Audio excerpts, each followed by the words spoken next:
రాజన్న సిరిసిల్ల జిల్లా Sircilla municipality office వాళ్ళు current bill కడతలేరని current ఆఫీసులో కరెంట్ కట్ చేసిరట. ఎందుకట్లా చేసిండ్రు, ఎంత బాకీ ఉండ్రట అంటే కోట్లలోనే అప్పు ఉండ్రట.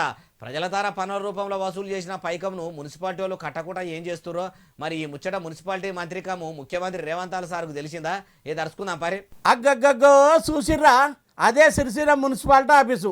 అందులోకి రావాల్సిన కరెంటు ఆపేసే వరకల్లా ఆఫీస్ అంతా సిమ్మన చీకటి అయింది. ఉద్యోగులు చీకట్లా కూర్చునే కాడికి వచ్చింది. మున్సిపాలిటీ వాళ్ళు ఆలస్యంగా అందించే పనులు కూడా ఆయనతో అయిపోయినాయట. ఫ్యాన్లు తిరుగుతలేవు, లైట్లు వెలుగుతలేవు, కంప్యూటర్లు నడతలేవు. ఇట్లయితే ఎట్లా అని ఆఫీస్ కాడికి పోయిన ప్రజలు అంటున్నారు.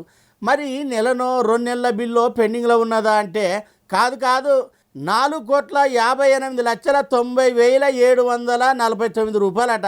ఇన్ని కోట్ల బిల్లు పెండింగ్లో ఉంది, ఇంకెప్పుడు కడతారని పోయిన ఏడాది డిసెంబర్ నెల, ఈ ఏడాది జనవరి నెల 2 నోటీసుల మీద నోటీసులు కూడా ఇస్తే ఆ కట్టకుంటే ఏం చేస్తారు పో అన్నట్టు మున్సిపాలిటీ వాళ్ళు లాపరవ చేసిరట.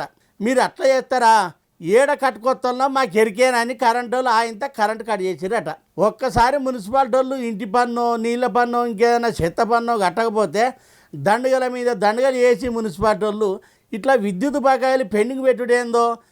ఓ మున్సిపాలిటీ మంత్రి ముఖ్యమంత్రి రేవంత్ సారు, మీరు చూసుకునే చదువుల శాఖనే సత్వరాలు ఉందంటే ఆఖరికి మీకు పన్నులు తెచ్చే మున్సిపాలిటీ శాఖ కూడా పడవాడే ఉన్నట్టున్నది.